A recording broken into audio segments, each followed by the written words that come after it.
10, 15 minutes. When you guys registered for the tour, they said bring your bathing suits. Not. So this is the saunas all along the pier. It is quite a popular attraction all over Norway. So you sit in the sauna, they're about 80, 85 degrees Celsius, and you jump straight into the fjord to cool off. Norwegians want it fresh, colder the better. So the sauna is open 12 months of the year. During winter, it is frozen over and you have to dig yourself a little hole to get into the water. Then that is the glass box out there. That is the diamond with saliva. Norwegians love reading. So there's 22 libraries in Oslo alone. If you have to get some work done while in Oslo, the library is open until 10 every day. It's got 6 floors, beautiful view of the fjord, overpriced coffee, if that's your thing. The building across the water, that is the famous Opera House. It was constructed between 2003 and 2007. It's got Italian marble all around, and you can have a walk all the way up on the roof. If you're more into the arty side in life, they've got guided tours inside. So there's about 1,100 little rooms, and they've got 4 auditoriums. So the biggest one seats about 1,400 people for the ballets and the operas. In 1969, Norway found the oil in the Northern Sea. So the sovereign fund is currently the biggest in the world. It's on about 1.3 trillion US dollars. The public gets to spend 1% of that each year. The Opera House was about 7% of that budget, so around 710 million US dollars, or they say 250 million Norwegian beers. You guys look like a party group? So in 1999, it became legal to brew your own beer in Norway. You'll find a lot of craft breweries and a lot of craft beer all over. There's also a small little drink that you have to try. It's about 43% alcohol. It's made from wheat and potato and a hint of dill. It is called akkevitt. Maybe just 1 or 2 will do the trick. If you can use your imagination for me a little bit, the Opera House is supposed to represent an iceberg, and that glass steel structure in the water, in Escort she lies, it represents a glacier. So it's bolted to the fjord floor. She rotates on her own axis, and then she also moves with the winds and the currents. So if you pass this spot a bit later, and she is not in that exact same spot, she does move. It's not the Norwegian piers.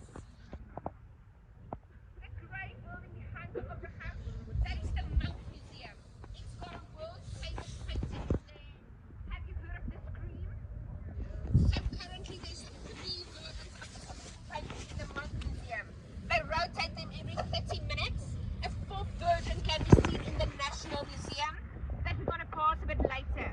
In the 1870s, there was a very famous Norwegian painter called Edward Munch. He roamed the city, a bit of France, a bit of Berlin, basically just painting, and he donated about 2/3 of his life's work to the city. It's about 27,000 paintings. The Monk Museum has 13 floors. They open 7 days a week. So they've got 3 restaurants and they've got a sky bar on the top level. More or less the same time that Edward Munch was busy painting, he had a bit of a rival called Gustav Vigeland.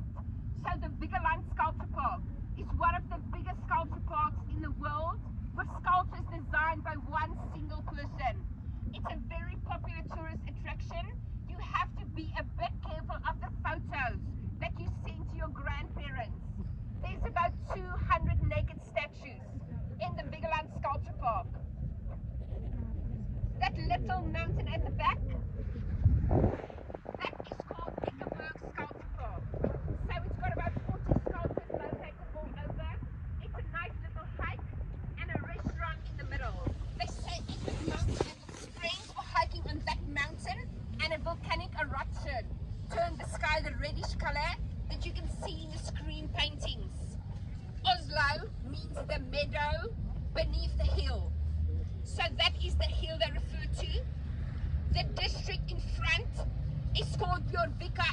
moringa. It is a very popular swimming spot during summer. We need all the vitamin D that we can get for the cold winter. That area used to be the old Oslo. So they say Oslo burned down 14 times. Twice was to annoy the Swedes. So there's a bit of a love-hate relationship between Norway, Sweden and Denmark. I'll get you some of that a bit more later. The other 12 times they blame on the Vikings. Vikings would go out raiding. They come back a bit tipsy. Drunken Vikings, wooden houses and candlelight didn't go quite hand in hand. If you're not familiar with the Vikings, there's about 5 seasons on Netflix. But the Vikings did discover Greenland and also North America about 500 years before Christopher Columbus. Norway is about 50% mountain. In the early 1900s, a lot of Norwegians settled as farmers. There wasn't enough farmland left for everyone, and a lot of them immigrated to America. Minnesota is currently the biggest Norwegian society in the US. They say Oslo is one of the safest cities in the world. The sun sets around 6 p.m. this time of year, and we're still losing daylight every day, but it is still safe to explore the city at night as well. Then it's also one of the most expensive. If you guys hurry up, you can still catch the DFDS. That's about 19 hours on the cruise ship to Copenhagen. If you're still good and you want to see the rest of Oslo, follow me on the rest of the tour.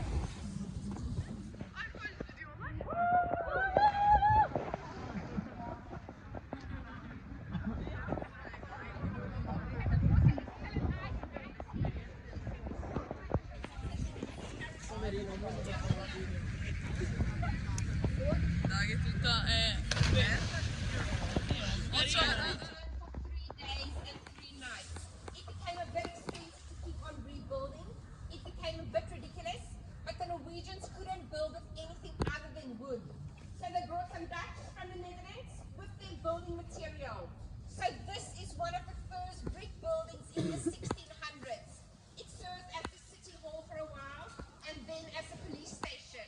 They now have a little restaurant inside. It is slightly slanted. You guys see that?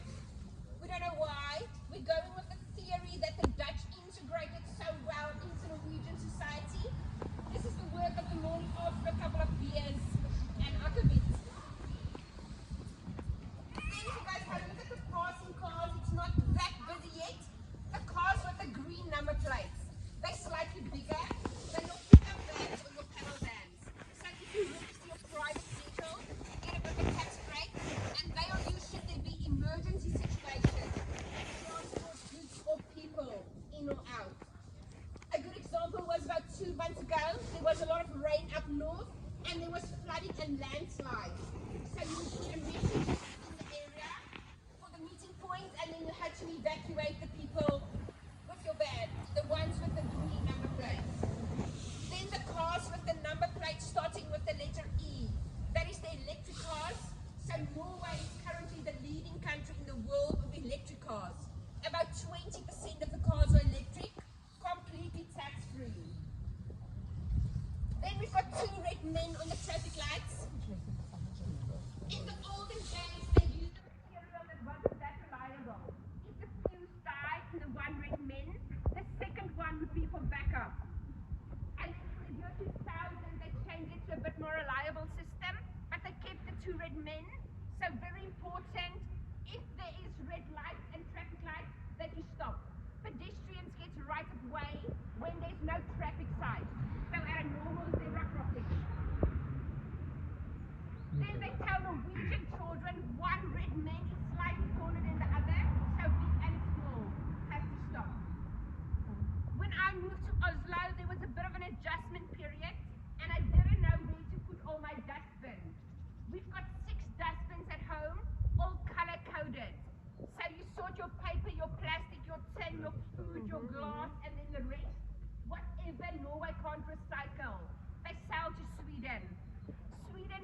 blue little signs on. During World War II, the city got burned down again, and the prehistoric buildings from the 16th, 17th, and 1800s that could be saved and salvaged and rebuilt after the war. They put these blue little signs on. Only the dates are going to make sense. The rest of the writing is all Norwegian. Go have a look. You have to pin drop this location because Norway and Oslo does not have a lot of tea rooms. Norwegians drink the second most coffee in the world, second after Finland. Then if you have to fill your afternoon or your weekend a little bit, have a look at that white building across the road with the little turtle flag on. That is a museum. It is the mini bottle gallery. So they've got about 20,000 mini bottles in there. You can have some drinks in there. And if you want to, you can bring some food in from outside and then explore the museum. They're only open on a Saturday and a Sunday between 12 and 4 o'clock. Then I'm going to take you around the back past one of the oldest cafes. The grass are going to be completely dead in the next 2-3 weeks with all the ice and snow, so stand on it a little bit.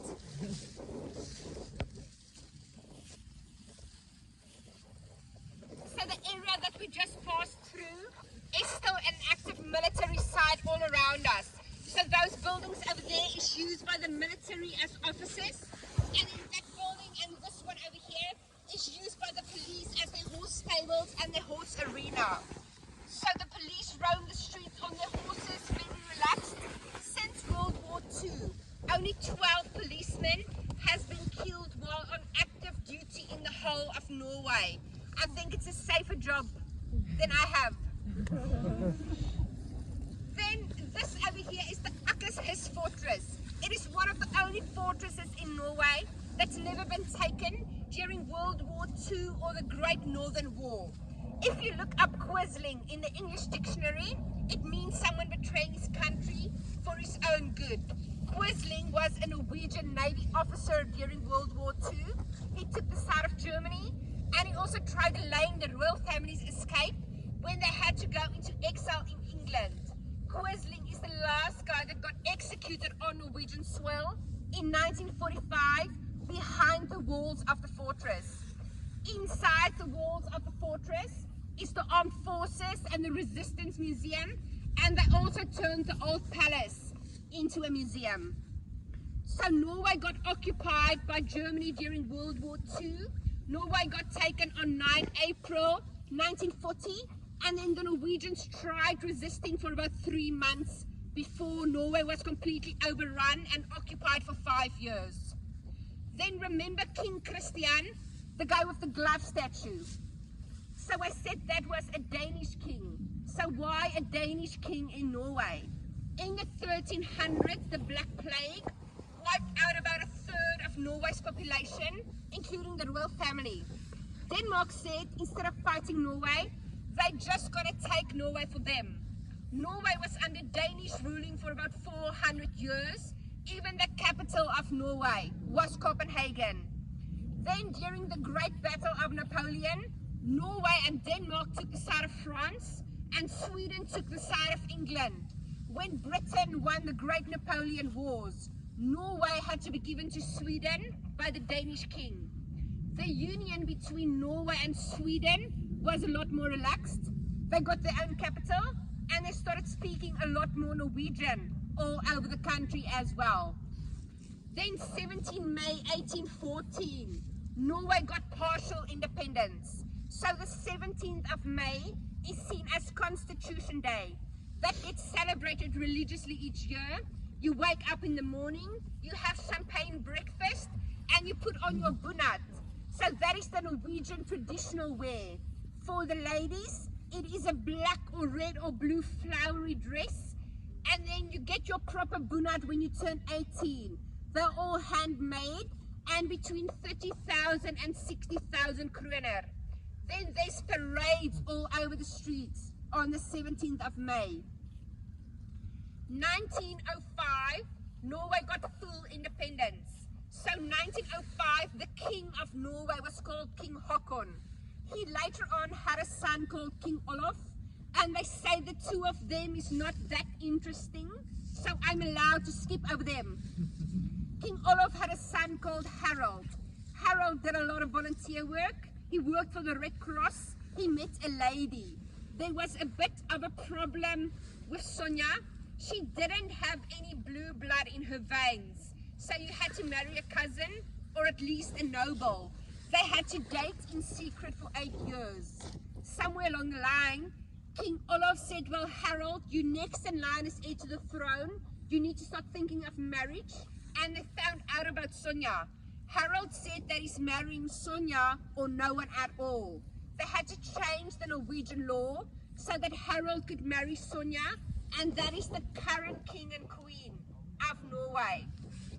They're both about 86 years old, so they've got their own children, and then in 1999 they changed the law so that even if the firstborn is a girl, he or she can become next in line as heir to the throne. So third in line as heir to the throne is Princess Ingrid Alexandra for the first time in history. The royal family stayed very close, or they stayed inside the walls of the fortress. They still reside in Oslo, so they now stay in the royal palace, which is not too far from where we're going to stop the end of the tour. When the king is home, a king's flag will be hoisted above the palace. The British royal family and the Scandinavian royal family, they're all quite interlinked. The current king of Norway is also a second cousin of the late Queen Elizabeth. Then back in the day, they accepted Queen Sonja quite well into society. She kept on doing a lot of volunteer work, and they had a restaurant opening up north, so she cut the ribbon for the opening ceremony, and they named a hamburger after her, the Queen Sonja Burger. It's quite a nice way to be remembered. While on the food topic, who likes cheese? So they say Norway has got some of the best cheese in the world. I'm getting looks. There's a story. So in 2009, they had the World Cheese Contest, more to the western coast in a city called Bergen. Bergen got first place that year with one of their cheeses called Fanaost, F-A-N-A. Norway also got second and third place, and Switzerland and France wasn't invited to compete that year. There's a cheese you have to try while in Norway. Not everyone likes it. Have to give it a go. It's a brown caramelized goat cheese. So it's called brunost, brown cheese. You find it at any coffee shop, any convenience store. You have it on your waffles, your bagels, and your croissants. What do you think is the most consumed food in Norway? Salmon. Fish. So it's frozen pizza. Oh, And the Italians hate it when I say frozen pizza. So it's called grandiosa. It actually got voted as one of the 50 worst dishes in the world a couple of weeks ago. We still eat it. Second on the podium is tacos. So it's not Taco Tuesdays, it's Taco Fridays.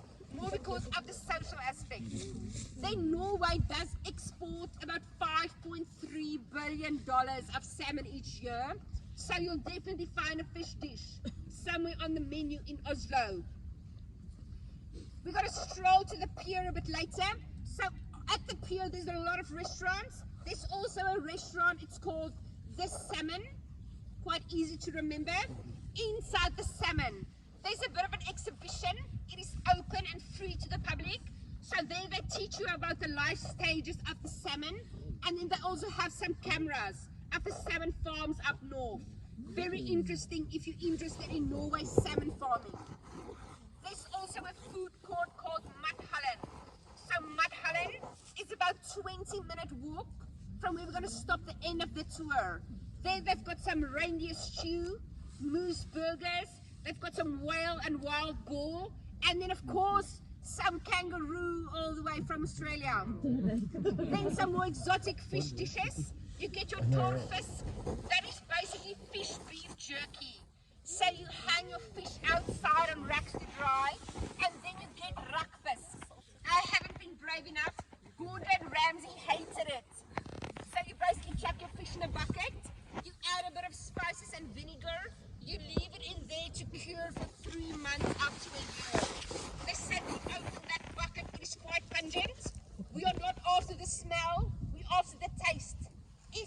come across it and you decide to try it, do not blame me. We're heading back that way to the viewpoint and then to the pier. Harold, and he grew up very English. When he had to move back after the war, he had to learn Norwegian from scratch, like I did. Trafalgar Square in London, the very big Christmas tree they put up each year. That gets handpicked from a forest in Oslo and shipped to England each year as their thank you gift. Then very close to the end of the tour, we are going to pass 3 French toilets. That is the thank you gift to the French, and they've got recordings in them. They talk. If you have to use them, don't get frightened. There's recordings of the French and the American president, and also of the King of Norway during World War II. So you can go read about Oslo's French toilets, and then if you have some more spare time on your hands, there's a very interesting series. It's called Atlantic Crossing. So there you'll get to see how England, America and Norway fit in together during World War II. Who is between 18 and 23? It's not a good thing, put up your hand. So there's normally a cruise ship anchored behind the fortress that is somewhere on the open waters. It gets used as a tax-free party boat. So you have to be 18 to buy beer, you have to be 20 to buy wine or hard liquor, anything a bit stronger. You have to be 23 to enter the nightclubs. It's the highest in Europe. If you buy beer, 4.7% alcohol content or less, you can get it from any grocery store. Anything stronger has to be from the Vin Monopolet or the Wine Monopoly. They are all state-owned and closed on a Sunday. There's also something called a Harry Tour. So Norwegians would go to Sweden to buy their alcohol, their meat and their tobacco. It is a lot cheaper over there. It is, however, completely illegal to import potatoes.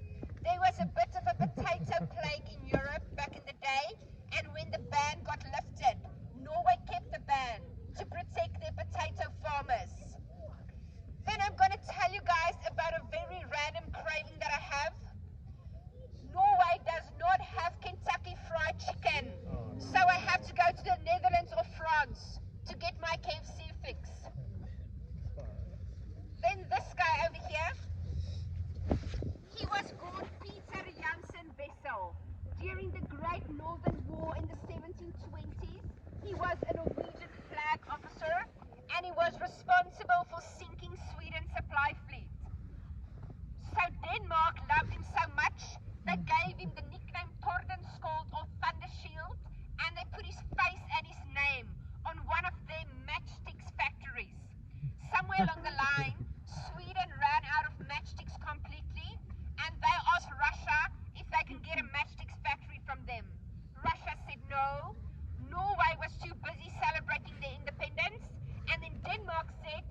If you're going to watch them now, they're a bit shorter and in English.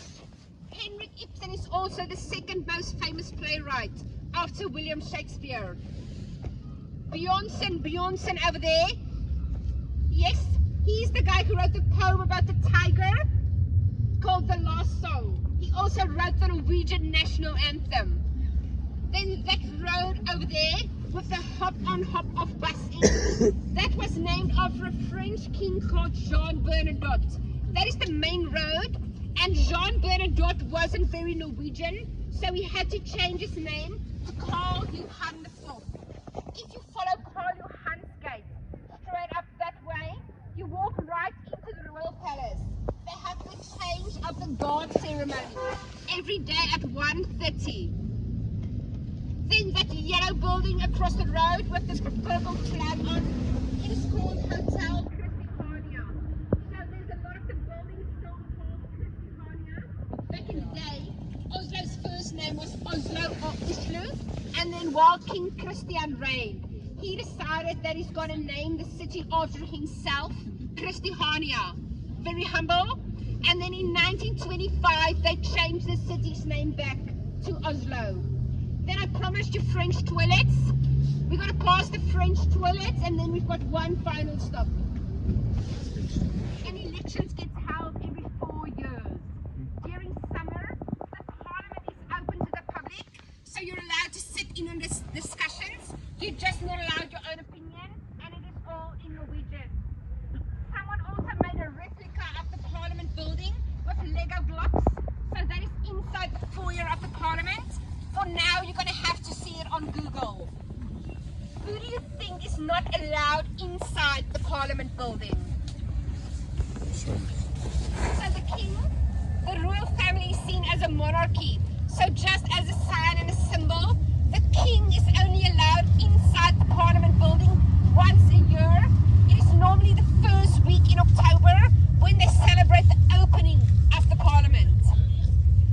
Then the Grand Hotel over there, that is one of the safest buildings in Norway. In 2009, when President Barack Obama received the Nobel Peace Prize, they changed all the windows to bulletproof glass. Then most important, who likes chocolate? So in South Africa, where I'm from, we also speak Afrikaans, and chocolate is called chocolade. In Norwegian, it is called chocolade, so I fit in quite well. The Norwegian chocolate brand is called Freya, so there is a chocolate called a quick lunch. It's exactly like a Kit Kat. Do not tell them that. Your quick lunch and your banana, that is your hiking and your ski food. You take that with you everywhere. Roald Dahl from Charlie and the Chocolate Factory, he was Norwegian and he stayed very close to one of the chocolate factories. So Willy Wonka got its inspiration from the Freya chocolate. The Freya chocolate shop is just across the road underneath those two flagpoles. And that is basically Oslo in a nutshell. You guys have been great. I do need a photo just to show my boss that I did come to work today if you guys are comfortable.